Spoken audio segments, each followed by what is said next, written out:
Bienvenidos al segundo episodio de nuestro podcast La Experiencia Escéptica. Hoy tenemos un super programa que esperamos y sea de su agrado. Como siempre les digo, el enfoque de este canal no es atacar a ningún cristiano y mucho menos motivarlos a que abandonen su fe. Aquí solo buscamos la verdad y eso es lo que estaremos demostrando a continuación. En el último video de esta semana estuvimos hablando sobre la mejor defensa cristiana que hay para la resurrección, y esa es que los apóstoles no iban a morir por una mentira. Y probamos con lujo de detalles que no existe evidencia alguna que muestre que los apóstoles murieron como mártires, que se les presentó en algún momento de sus vidas la oportunidad de negar a Cristo a cambio de seguir viviendo, y que no sabemos si en realidad alguno de ellos vio a Cristo resucitado. Así que por falta de dicha evidencia, podemos concluir que los apóstoles no murieron como mártires y que tampoco vieron al Cristo resucitado. Así que hoy estaremos viendo lo que dicen los eruditos sobre la resurrección, personas como Gary Habermas y su argumento minimalista, y personas como Tim y Lydia McGrew y su argumento maximalista sobre la resurrección. También veremos el por qué un agnóstico ateo como yo no acepta que un hombre resucitó de los muertos. Así que pónganse cómodos, busquen un café o algún refresco y saquen su cuaderno de apuntes. ¿Están listos? Comencemos. Primero, veamos el argumento minimalista del Dr. Gary Habermas. Este requiere dos condiciones para los hechos históricos que se usan. Número 1, que cada uno de estos hechos debe ser confirmado por varios argumentos fuertes e independientes. Y número 2, que la gran mayoría de los eruditos deben reconocer su naturaleza histórica, ya sean teístas, agnósticos, ateos, liberales o conservadores. No importa su alineación, siempre y cuando tengan estudios especializados en campos relevantes como el Nuevo Testamento o el estudio de las religiones. El Dr. Habermas reduce su punto que son grandemente aceptados como históricos por la gran mayoría de los eruditos. Y estos 6 hechos son: número 1, que Jesús murió crucificado. Número 2, que sus seguidores comenzaron a tener experiencias reales con el Jesús resucitado. Número 3, que sus vidas fueron transformadas a tal punto de estar dispuestos a dar su vida por la fe que tienen en el mensaje de la resurrección. Número 4, que estas cosas fueron enseñadas muy temprano después de la resurrección de Jesús. Número 5, que Santiago, el hermano de Jesús, quien no creía en él, se volvió cristiano debido a su experiencia con el Cristo resucitado. Y número 6, que el perseguidor de cristianos, Pablo, también se convirtió a Cristo después de una experiencia similar. Cuando vemos estos argumentos por sí solos, pues sin duda alguna, el cristianismo es cierto. Pero nada en la vida es tan fácil como eso, Dr. Habermas. Para empezar, el Dr. Habermas incluye una falacia formal conocida como la apelación a la autoridad en su argumento minimalista. O sea, que sus argumentos están respaldados por la mayoría de los eruditos del tema, y esto es totalmente irrelevante a la verdad. Además, lo que el Dr. Habermas llama respaldo, en realidad no es un respaldo a lo que dice la Biblia, porque ningún erudito liberal está de acuerdo en que Jesús se le apareció a los apóstoles, o que comió con ellos y les mostró sus heridas. Así que el hecho de que la mayoría de eruditos respalden los 6 hechos minimalistas del Dr. Habermas no significa que la resurrección sí ocurrió, ni que la Biblia contiene material verídico, ya que es la evidencia la que tiene la verdad, y no el que dirán de los expertos. Así que refutemos uno a uno estos 6 puntos. Número 1. Jesús fue crucificado.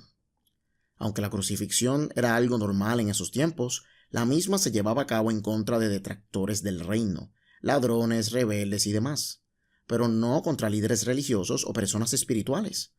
Para crucificar a Jesús tuvo que haber un motivo más allá de ser un falso profeta judío o una enemistad entre él y los fariseos. Poncio Pilato es pintado en los evangelios como este líder común y corriente que se deja manipular por los judíos para crucificar a Jesús. Pero en la vida real, Pilato era un tirano de lo peor, un abusador sin mesura, que tuvo que ser removido de su puesto por Tiberio César por haber matado a un sinnúmero de samaritanos sin haberles celebrado juicio primero. Así que hacernos creer que Pilato se dejó manipular por los judíos para crucificar a Jesús por miedo a que lo reportaran con el César está totalmente desconectado con la realidad. Pilato los hubiese crucificado a ellos por amenazarlo. Así que si Jesús en realidad fue crucificado, no fue por falso profeta, sino que por rebelión o intentos de insurrección. Andar por la calle diciendo que su reino está cerca y amontonando miles de personas en las playas y en los montes para predicar esto, sin duda representaba una amenaza en desarrollo para Pilato. Así que lo crucificaron para detener cualquier intento de rebelión. Y en esos días las rebeliones judías ocurrían de vez en cuando. En los años 40 ocurrió una rebelión. En los años 60 ocurrió la gran rebelión que culminó con la destrucción de Jerusalén. Y en los años 130 también hubo otra rebelión judía. Así que el Imperio Romano se tomaba estas amenazas en serio, y la de Jesús no fue la excepción. Así que aceptar que Jesús fue crucificado de ninguna manera equivale a aceptar que Jesús resucitó, sino que es un hecho más de la historia. Número 2. Que sus seguidores comenzaron a tener experiencias reales con el Cristo resucitado. Bueno, aparte de que esto solo lo tenemos en la Biblia, también podemos decir que estas aparentes experiencias solo ocurrieron en esos días y no en el día de hoy. Los cristianos modernos buscan evidencia donde no la hay.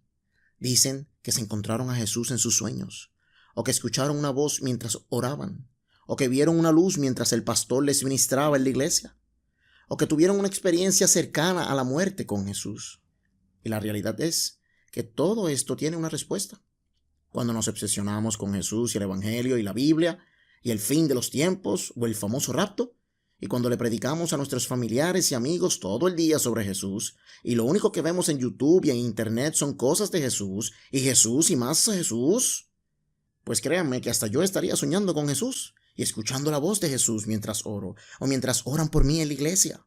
Y sin duda alguna también vería a Jesús si estuviera a punto de morir. Pero adivinen qué. Si le preguntan a un musulmán, este también te dirá que ha tenido sueños con Alá o que ha oído la voz de Alá mientras ora. Y si le preguntas a los hindúes, también te dirán que tuvieron experiencias con sus dioses cuando estaban a punto de morir. Así que el hecho de que los primeros seguidores de Jesús comenzaron a tener experiencias con él después de su muerte, no prueba que él resucitó, ya que no tenemos evidencia alguna aparte de la Biblia, y tampoco sabemos qué tipo de experiencias eran. Si lo vieron físicamente, o en forma espiritual, o con otro cuerpo, o una luz, o un fantasma, o una voz, etcétera, etcétera. Nada de eso prueba que Jesús resucitó. Como dato curioso, hoy día tenemos las famosas apariciones marianas, donde cientos de personas han visto a la Virgen María aparecerse en vivo y a todo color. Tenemos testimonios de primera fuente, fotos y hasta videos de estas apariciones. ¿Y adivinen qué? Aún así no creemos en ellas, ¿cierto? Los protestantes de seguro que no creen en ellas. Pero aún así esperan que creamos en unas experiencias que tuvieron unas personas hace 2000 años atrás y que solamente las encontramos escritas en una sola fuente, o sea, la Biblia. Difícil. La realidad es que los testimonios oculares pueden ser más ambiguos de lo que creen, y esto lo tocaremos en otro video. Punto número 3. Que sus vidas fueron transformadas a tal punto de estar dispuestos a dar su vida por el mensaje de la resurrección.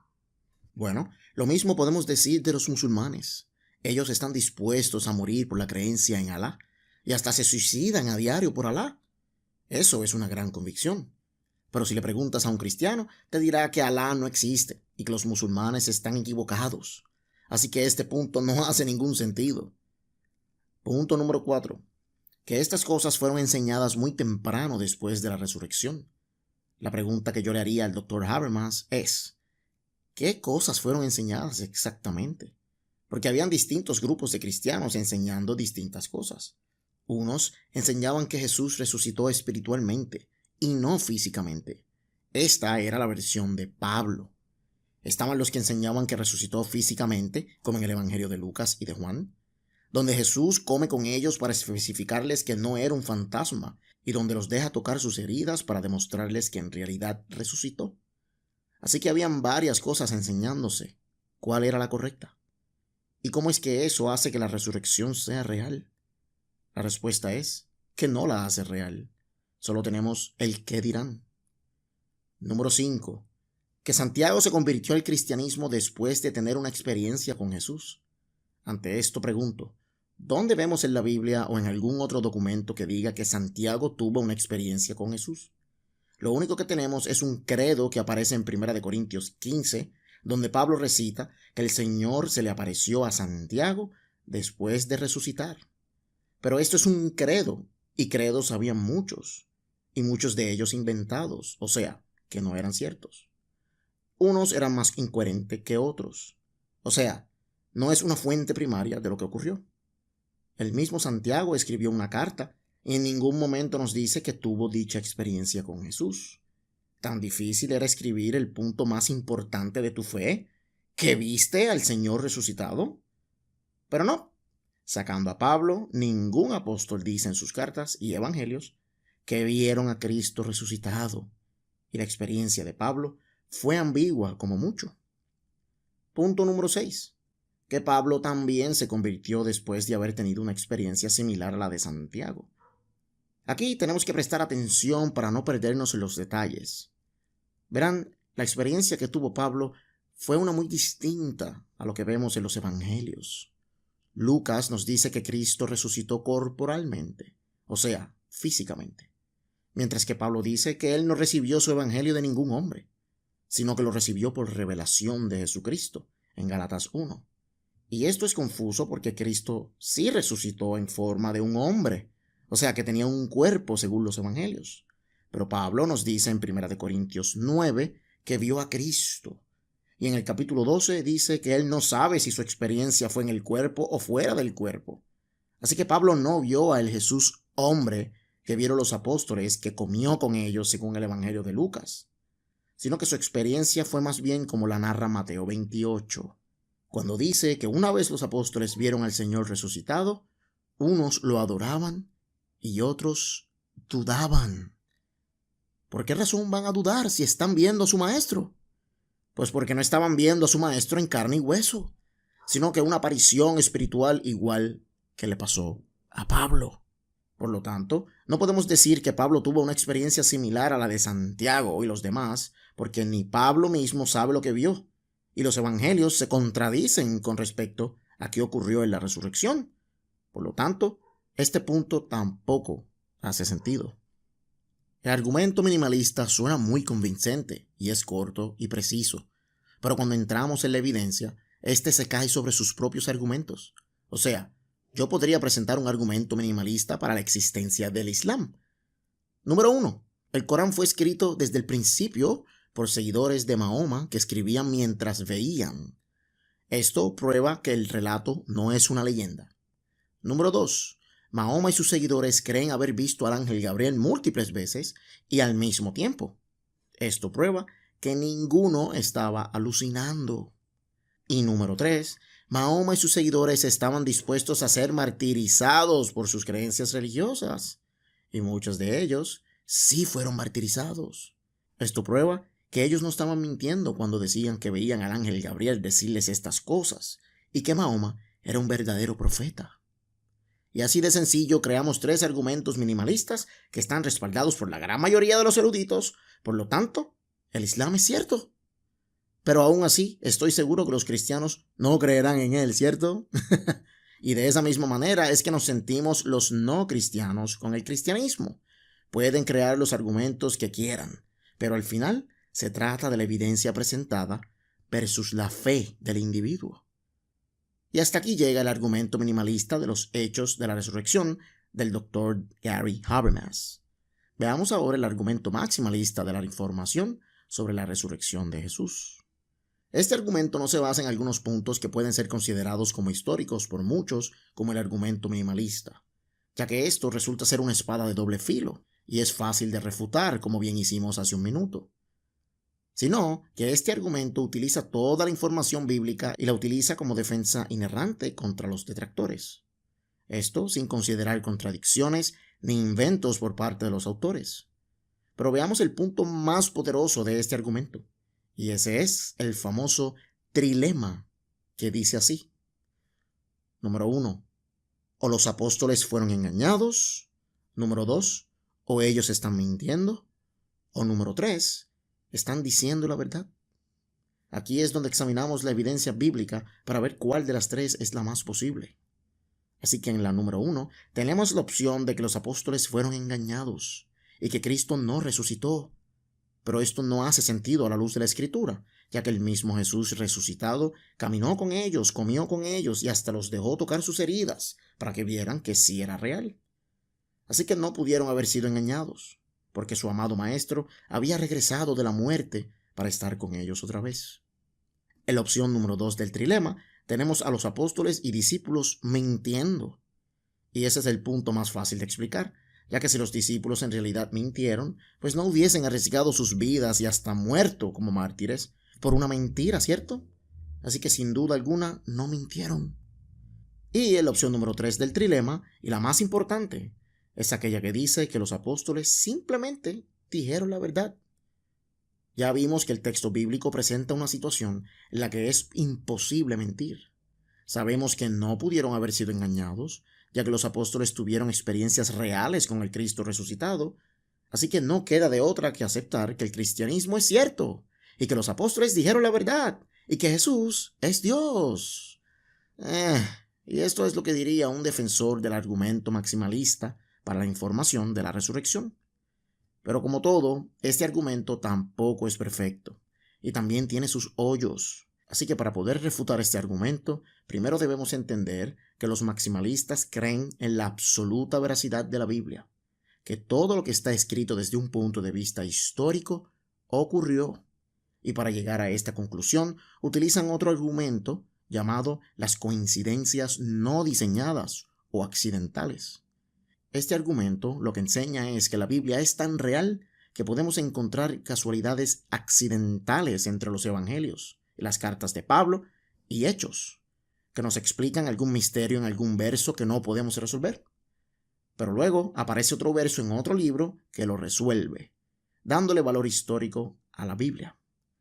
Pero este argumento tendrá su propio video. Por ahora, entendiendo el argumento maximalista y cómo sus partidarios ven la veracidad de las Escrituras, pues se nos hace fácil refutar su famoso trilema de raíz. Veamos. En el punto número 1 del trilema, los apóstoles pudieron haber sido engañados. Los maximalistas dicen que no, porque Jesús caminó con ellos, comió con ellos, etc. Y esto es fácil de refutar, ya que primero tienen que demostrar que Jesús resucitó y que hizo esas cosas. En Marcos no aparece Jesús caminando ni comiendo con nadie. En Mateo Jesús no come con nadie, ni le muestra sus heridas a nadie. El libro de Lucas fue escrito entre el año 90 y el 125 después de Cristo, unos 60 a 90 años después de la muerte de Jesús. Eso es tiempo suficiente para que se empiecen a desarrollar todo tipo de teorías sobre la resurrección de Jesús. Y una que sin duda estaba en circulación desde los tiempos de Pablo era que Jesús era un fantasma, que su resurrección fue meramente espiritual. Verán, cuando se hace hincapié sobre algo en particular, en este caso que Jesús era real, que comió con sus discípulos y que les mostró sus heridas, es porque se está corriendo la voz de lo contrario. Había muchos cristianos que creían que Jesús no resucitó físicamente. Así que el autor de Lucas y de Juan se encargaron de poner lo que ellos veían conveniente para asegurarse de demostrar que Jesús sí resucitó físicamente, como hombre, y no como un fantasma. Por eso en el libro de Lucas aparece que Jesús comió con ellos, pero no que les dejó tocar sus heridas como en Juan. En Juan aparece que sí los dejó tocar sus heridas, pero no que comió con ellos. Esto es simplemente una respuesta a lo que se estaba corriendo entre círculos cristianos, que Jesús no resucitó físicamente.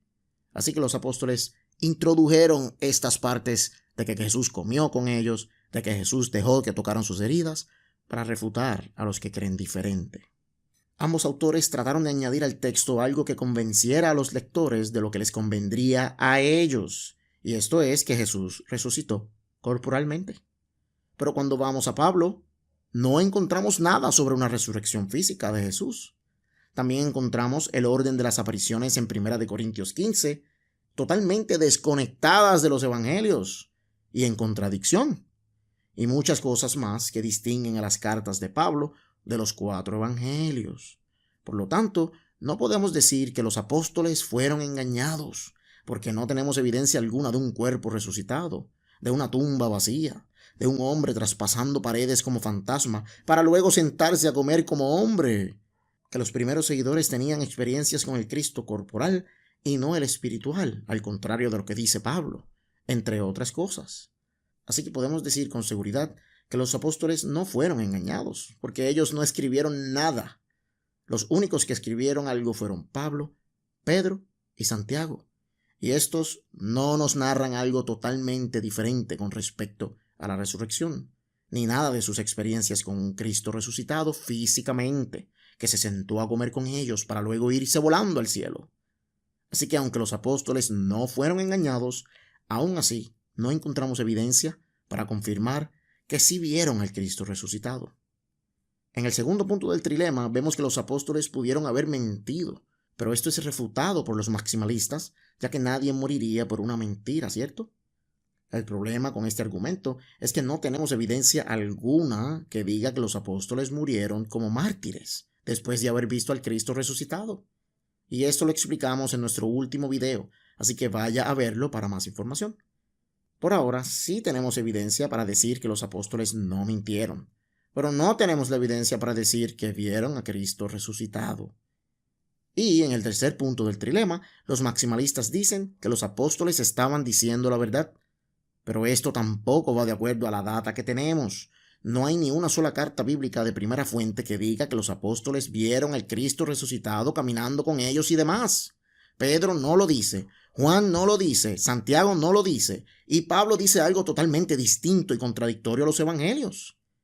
En vez de ver la verdad, lo que puedo ver es mucha discordia entre los apóstoles, como Pablo con Santiago y con Pedro. Puedo ver muchos inventos en el libro de Hechos donde el autor parece tener poderes de memoria, ya que nos puede narrar palabra por palabra un argumento o un monólogo de 5 minutos. O lo que dijo un hombre a punto de morir mientras lo ejecutaban. Esteban. Y esto es una época sin fotocopiadoras ni estenógrafos que graben la conversación mientras se habla. Así que este trilema depende de que la Biblia está diciendo la verdad, y eso es muy difícil de probar. Así que el argumento maximalista falla a la hora de poder presentar la evidencia necesaria para probar que la resurrección sí ocurrió. Depender de lo que dice la Biblia no resulta ser muy beneficioso, así que este argumento tampoco funciona. Así que en mi último punto explicaré el por qué una persona como yo no cree en la resurrección de Jesús y el por qué usted tampoco debería hacerlo. Cabe señalar que hay muchos más argumentos para defender la resurrección, pero esos los dejaré para una segunda parte de este video, para refutarlos con calma. Y bien, la resurrección ha sido un tema de mucho debate por miles de años, pero hoy, con toda la información que tenemos, se nos hace fácil refutarla. Por ejemplo, tomemos el argumento histórico para la resurrección. Este dice que debido a todo lo que tenemos disponible hasta ahora, es fácil probar que sí ocurrió. El problema es que la data que tenemos ahora no nos sirve de nada. Los evangelios están a 40 años de distancia como mínimo de la muerte de Cristo, y Pablo está a 20 años de distancia. ¿Cómo sabemos qué era lo que se creía al principio? Primera de Corintios 15 dice que Jesús fue enterrado y levantado. ¿Pero qué clase de levantamiento fue este? Pablo cree que fue espiritual y no físico, pero los evangelios te muestran un levantamiento físico. Este pequeño detalle nada más nos muestra cómo es que una tradición oral va cambiando a través de los años. Unos años después de la muerte se creía en una resurrección física, luego espiritual, luego física y así por el estilo. También veo muchas contradicciones en la historia de la pasión de Jesús. Por ejemplo, un evangelio dice que Jesús se mantuvo callado durante la audiencia con Pilato, pero otro evangelio dice que tuvo una conversación con él. Uno dice que alguien lo ayudó a cargar la cruz, pero otro dice que él la cargó sola. Uno dice que los 2 ladrones que tenía a su lado se burlaron de él, otro dice que solo uno se burló de él, mientras que el otro lo defendía y hasta obtuvo su salvación en ese momento. Uno dice que murió antes de la Pascua, otro dice que murió después de la Pascua. Uno dice que fue una mujer a la tumba, otro dice que fueron 2 mujeres a la tumba, y otro dice que fueron 3 mujeres a la tumba, mientras que el último dice que fueron muchas mujeres a la tumba. Uno dice que había un hombre en la tumba, otro dice que habían 2 hombres en la tumba, y otro dice que habían 2 ángeles en la tumba, etcétera, etcétera, etcétera. podemos seguir mencionando contradicciones hasta cansarnos. Así que al final, lo mejor que hacemos es ser objetivos y no creer en algo por pura emoción, sino que por evidencia.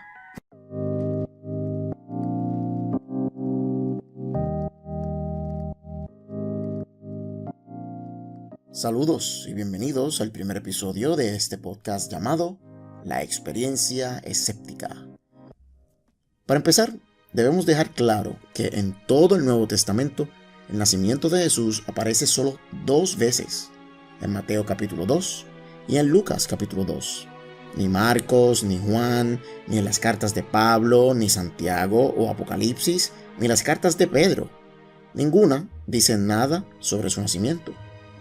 Aquí tenemos la primera bandera roja, ya que si en realidad este evento sucedió y si en realidad este hombre resucitó de los muertos para convertirse en el Salvador del mundo, pues uno de los eventos de su vida que todos sus seguidores debieron haber escrito en sus libros era el nacimiento sobrenatural que tuvo. Pero al parecer, ni Juan, ni Marcos, ni Pedro, ni Pablo, ni su hermano Santiago lo consideraba suficientemente importante como para escribirlo en sus cartas y evangelios. Así que veamos la primera contradicción. Número 1. ¿Cuándo nació Jesús? En Mateo capítulo 2 se nos dice que Jesús nació cuando reinaba Herodes el Grande, quien buscó matar a Jesús. Pero Lucas capítulo 2 nos dice que Jesús nació durante el gobierno de Cirenio, durante los días del censo. Y esto levanta otra bandera roja, ya que Herodes el Grande murió alrededor del año 4 a.C., colocando el nacimiento entre el año 6 y 4 de la antigua era. Y Cirenio comenzó su gobierno sobre Siria y Judea entre los años 6 y 7 después de Cristo. Lo que significa es que existe una diferencia de 10 años entre el relato de Mateo y de Lucas. Así que, ¿quién tiene la razón? Si Mateo tiene razón, pues Lucas está equivocado, y viceversa. Y esto no presenta un problema para los católicos romanos u ortodoxos, ya que ellos no ven la Biblia como infalible y aceptan error humano en sus páginas. Pero para la mayoría de los protestantes, esto es un problema grandísimo, ya que creen que la Biblia es la palabra de Dios, que es perfecta y que no se equivoca en nada. En otras palabras, creen en el concepto de la sola escritura. Pero en este canal no solo señalamos lo negativo, también vemos lo que tienen que decir los cristianos para defenderse de dichas acusaciones. Los apologistas y teólogos cristianos han presentado varias defensas ante esto. Entre ellas está que Flavio Josefo se equivocó de fecha al decir que Cirenio gobernó en el año 6, cuando en realidad gobernó antes. O que Lucas se equivocó de fecha, entre muchas otras defensas. Pero la más robusta es aquella que dice que Lucas sí tiene razón, ya que tenemos evidencia escrita de que Cirenio fue un gobernador sustituto en Siria en el año 6 antes de Cristo, mientras Herodes el Grande aún vivía, y que también se le ordenó llevar a cabo un censo en esos días. Así que asunto resuelto, Lucas y Mateo ambos tienen razón. Jesús nació durante los días del rey Herodes y durante los días del censo, durante el gobierno de Cirenio. Pero lamentablemente para los cristianos, esta defensa también es fácil de refutar. Verán, aunque sí es cierto que Cirenio fue gobernador sustituto de Siria en los días del rey Herodes el Grande, y que también llevó a cabo un censo en esos días, el problema está en que Judea todavía no estaba anexada a Siria, lo que significa que Cirenio no tenía poder en Belén, y su censo tampoco afectó a los judíos de esa región.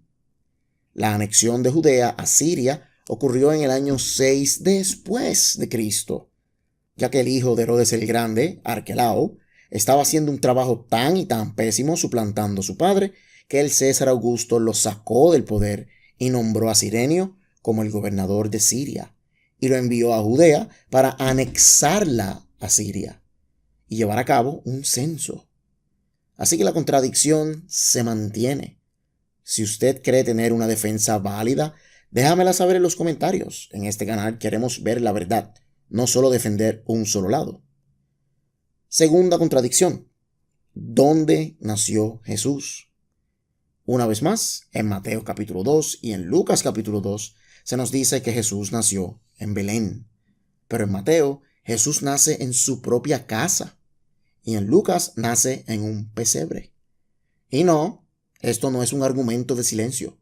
Aunque Mateo no dice literalmente que Jesús nació en una casa, sí dice que nació en Belén. Y esto es confuso, ya que la razón por la que Jesús nace en un pesebre en Belén, según Lucas, es porque José y María tuvieron que viajar desde su hogar en Nazaret hasta Belén, por aquello del censo. O sea que no tenían casa en Belén, vivían en Nazaret, pero tuvieron que viajar a Belén. Pero al llegar no encontraron hospedaje y María tenía que dar a luz, así que se metieron en un establo o una granja para dar a luz al niño, y así estuviese caliente.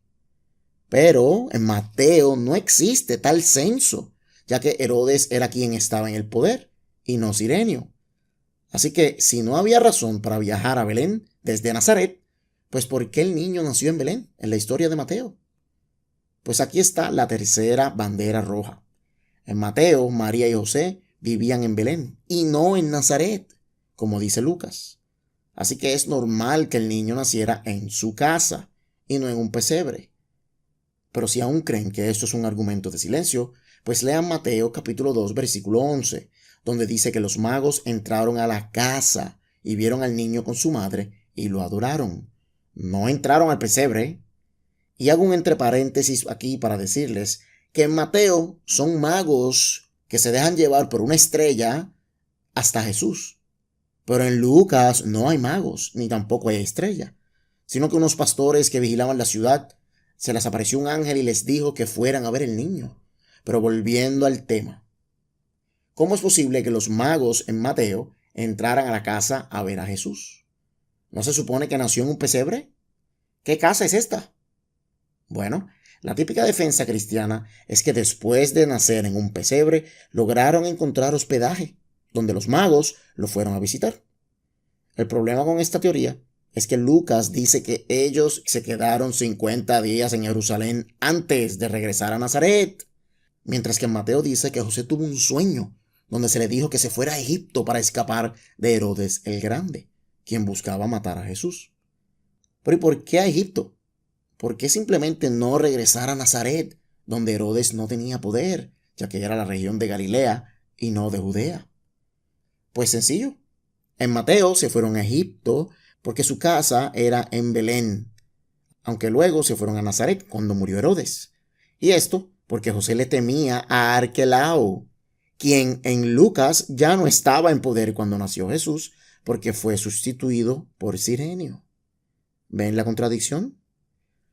Pero en Lucas su casa era en Nazaret, y por eso el niño nació en un pesebre en Lucas, en Belén. Y se quedó 50 días en Jerusalén, porque en Lucas el rey Herodes está muerto. ¿Qué sentido hace meter al niño a la boca del lobo en Jerusalén?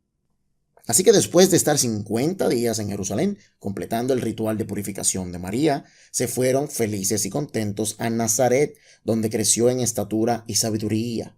Cero persecución del rey Herodes, cero matanza de todos los niños del país, cosa de la que no tenemos evidencia alguna que sucedió, y cero viaje a Egipto. Así que de nuevo, uno de los dos evangelios tiene que estar equivocado. Número 3. Pero ¿por qué contar historias tan diferentes y contradictorias y afirmar que ambas son ciertas? Bueno, pues la respuesta puede ser que la inquietud de los autores está en llevar relatos no tanto biográficos, pero sí teológicos. En otras palabras, el enfoque de los autores de estos evangelios era, en parte, demostrar el cumplimiento del Antiguo Testamento en el Nuevo Testamento, y no solo en la historia de Jesús, sino que en todo. Esto se le conoce hoy como la doctrina del segundo cumplimiento, donde antes todo era como sombras y oscuridad, y ahora todo es luz y claridad. Y podemos ver varios ejemplos de cómo Lucas y Mateo tomaron historias que representaban ese segundo cumplimiento que sería tan útil para explicar la historia de la infancia de Jesús. Por ejemplo, podemos ver en Mateo cómo Herodes quiere matar a Jesús y termina matando a todos los niños de Belén. De igual forma que el faraón quería matar a Moisés y terminó matando a todos los niños de Israel. De igual forma, ambos se salvaron yendo a Egipto, y aunque Moisés ya estaba en Egipto, éste se salvó yendo al centro de Egipto, la casa del mismo faraón. Y así como Moisés regresó a Egipto cuando murió el faraón, así también Jesús se fue a Nazaret después que Herodes murió. También podemos ver a José, el padre de Jesús, teniendo varios sueños que últimamente lo llevan a Egipto. Así también tenemos a José, el hijo de Jacob, quien tiene varios sueños que últimamente lo llevan a Egipto. En Lucas ocurre lo mismo. Podemos ver al autor de Lucas utilizando la historia de Abraham y Sara y aplicándola a Zacarías y a Elizabeth. Abraham y Sara ya eran viejos y Sara era estéril. De la misma forma, Zacarías y Elizabeth ya eran viejos y Elizabeth era estéril. Uno de 3 ángeles le dice a Abraham que Sara concebirá y le dará un hijo, y Abraham pregunta, ¿cómo he de saber esto? Un ángel le dice a Zacarías que su esposa Elizabeth concebirá un hijo, y Zacarías pregunta, ¿cómo he de saber esto? Ante la inseguridad de Abraham y Sara, el ángel le dice que no hay nada imposible para Dios. Y sobre el embarazo de Elizabeth, un ángel le dice, no hay palabra que sea imposible para Dios. Y además de la tipología que hay entre Moisés y Jesús, Mateo toma textos del Antiguo Testamento que tuvieron su cumplimiento en su día y los aplica a Jesús como parte de ese segundo cumplimiento del que hablábamos hace un minuto. Por ejemplo, en Oseas capítulo 11, verso 1, dice que Dios sacó de Egipto a su hijo. Y Mateo capítulo 2, verso 15, dice que Jesús regresó de Egipto a Israel para que se cumpliera lo dicho por el profeta, refiriéndose a Oseas capítulo 11, verso 1. Esto es simplemente un invento del autor de Mateo, ya que Oseas 11, verso 1, tuvo un cumplimiento en su día, cuando Dios liberó a los israelitas de Egipto. O sea que aquí Mateo está creando la doctrina del segundo cumplimiento, cosa que no existía en el Antiguo Testamento. Esto lo vemos hoy en día también. Cuando hay personas que leen el libro de Apocalipsis y creen que todas las profecías que dice el libro son para el día de hoy, o cuando leen el libro de Daniel creen que son para el día de hoy. Todavía hay personas esperando el cumplimiento de una semana 70. Todavía hay personas esperando el regreso de Jesucristo, como dice Primera de Tesalonicenses 4, como dice Mateo 24, o como dice Apocalipsis. Así que es fácil ver un segundo cumplimiento en la Biblia cuando no tenemos récord alguno o evidencia de que ocurrió la profecía que se dio en la palabra. También tenemos a Isaías capítulo 7, verso 14, el famoso verso que dice que la Virgen concebirá y dará a luz un hijo y llamará su nombre Emmanuel, que significa Dios con nosotros. Mateo utiliza este mismo verso como evidencia de un segundo cumplimiento que habla del nacimiento de Jesús, de una virgen, y nos dice que todo esto aconteció para que se cumplieran las palabras dichas por Dios a través del profeta. El problema es que Isaías 7:14 también tuvo su cumplimiento en su día, y no 600 años después con Jesús. Además, la palabra que se usa para virgen en hebreo es alma, la cual no significa virgen, sino que una chica joven, la cual sí se puede referir a una virgen, pero no necesariamente. Así que esta profecía tuvo su cumplimiento con el rey Ezequías, el hijo del rey Ahaz, aunque otros dicen que puede ser el hijo de Isaías. No importa cuál sea, la realidad es que ese bebé es Emmanuel. Él es el Padre eterno, el Dios fuerte y príncipe de paz del que nos habla el capítulo 9 de Isaías, ya que eso es lo que significa su nombre, y de eso es que se trataba la profecía. No significa que en realidad iba a ser el Dios fuerte, el príncipe de paz, literalmente, sino que eso es lo que traería a la nación. Y así fue. Ezequías tuvo uno de los mejores reinos en todo Israel. Así que no importa si la palabra es virgen o no, porque el método de concepción sería el mismo de siempre y no uno sobrenatural. Por lo tanto, esta profecía de Isaías se cumplió en su tiempo y no en los tiempos de Cristo, como dice Mateo. Otra bandera roja que apunta a que todo esto fue un invento del autor de Mateo y no un evento real. Así que, para terminar, hagamos un repaso de todo lo que aprendimos hoy. Primero, en Mateo y en Lucas es donde único se habla del nacimiento de Jesús, ya que ni Pablo, ni Pedro, ni Santiago, ni nadie escribió sobre este milagroso evento, cosa que es bastante chocante, considerando la magnitud de la información. Podemos ver que ambas historias y narrativas son totalmente diferentes una de otra. En una, la familia de Jesús es de Nazaret, pero tienen que viajar a Belén por el censo, y allá María da a luz en un pesebre, ya que no tenían hospedaje en la otra familia.